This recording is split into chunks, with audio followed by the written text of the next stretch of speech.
कहानी एक ऐसे घर से जहां शादी का माहौल है, लेकिन टेंशन और शांति इतनी कि शादी का घर किसी जंग के मैदान जैसा दिख रहा था।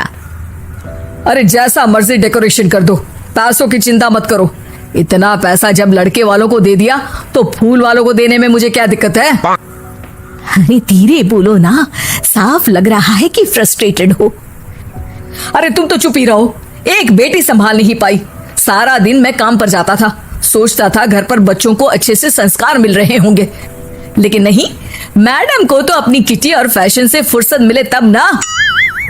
माँ चुपचाप वहां से चली जाती है। समझ में नहीं आता कि आखिर शर्मा खानदान में हो क्या रहा है। कल तक चिड़िया सी फुदकने वाली शीना की शादी यूं अचानक एक मोटे काले लड़के से क्यों हो रही है?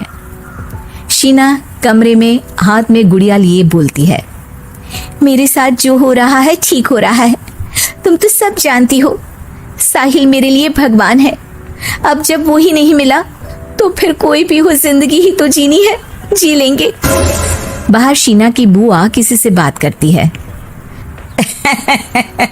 अरे मोटा नहीं, उसे तो खाते पीते घर का कहते हैं। अब ओबेरॉय का नाम भी किसी को बताने वाली बात है। उनका इकलौता लड़का तो करोड़ों की सामी तो है ही। अरे हमारी शीना बिटिया तो रानी बनेगी, रानी।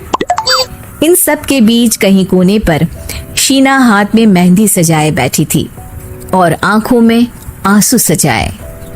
और वो समय भी आ जाता है जब शीना मंडप के नीचे हाथ में वरमाला लिए खड़ी होती है, लेकिन तभी अफरा तफरी मच जाती है।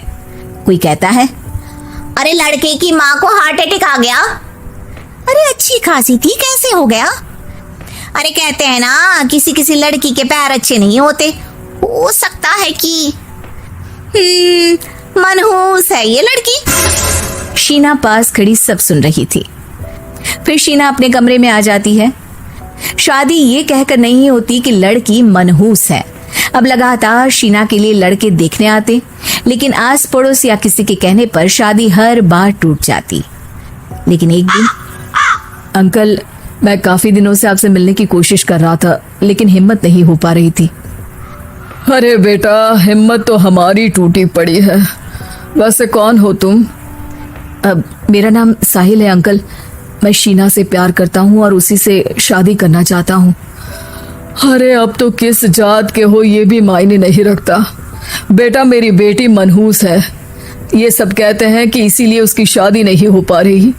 अगर तुम शादी करने को तैयार हो तो ठीक है। शीना की शादी साहिल से हो जाती है। अगले दिन साहिल की माँ का देहांत हो जाता है और एक बार फिर लोग शीना को अपशकुनी कहने लगते हैं। अरे खा गई दीदी को ये। अरे क्या जरूरत थी साहिल किसी मनहूस को घर लाने की? पर बुआ, माँ की तो तबीयत पिछले कई साल से खराब थी। डॉक्टर्स ने जवाब दे दिया था। क्या पता ये भी उनका सौभाग्य हो कि वो बहू का मुंह देख पाई। अरे बहू का मुंह देख पाई, या ये कह लो कि बहू का मुंह देखते ही स्वर्ग लोक सिधार गई। खैर, हमें क्या, घर तुम्हारा है, हम तो चले। अब शीना को खुद पर ही शक होने लगता है कि कहीं सच में वो अपशकुनी तो नहीं। साहिल, हम दोनों की शादी नहीं हुई होती तो अच्छा था। देखो ना, कैसे पहले मेरी शादी टूटती थी और अब तुम्हारी माँ भी। अरे ऐसा कुछ नहीं होता शीना, अपशकुनी वगैरह कुछ नहीं होता।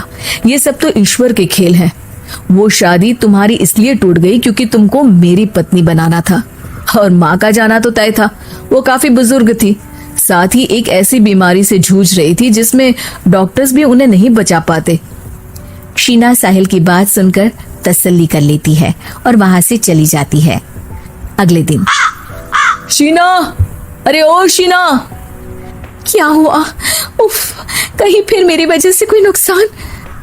अरे नहीं नहीं शीना, तुम जानती हो, जिस प्रॉपर्टी के केस को हम बरसों से लड़ रहे थे उस पर फैसला आ गया, वो भी हमारे हक में। अब हम करोड़पति हो गए शीना। शीना शांत रहती है। अरे क्या हुआ? करोड़ पत्नी बनकर तुमको खुशी नहीं हुई? शीना की आंखों में पानी आ जाता है। चलिए जी, कुछ तो अच्छा हुआ मेरी जिंदगी में आकर आपके साथ। साहिल शीना को गले लगाकर कहता है, मेरी नई नौकरी भी तुम्हारे ही आने से लगी, ये प्रॉपर्टी का केस जीता, सब कुछ तो तुम्हारे आने के बाद ही हुआ। फिर तुम मनहूस कैसे? ये सुनकर शीना खुश हो जाती है।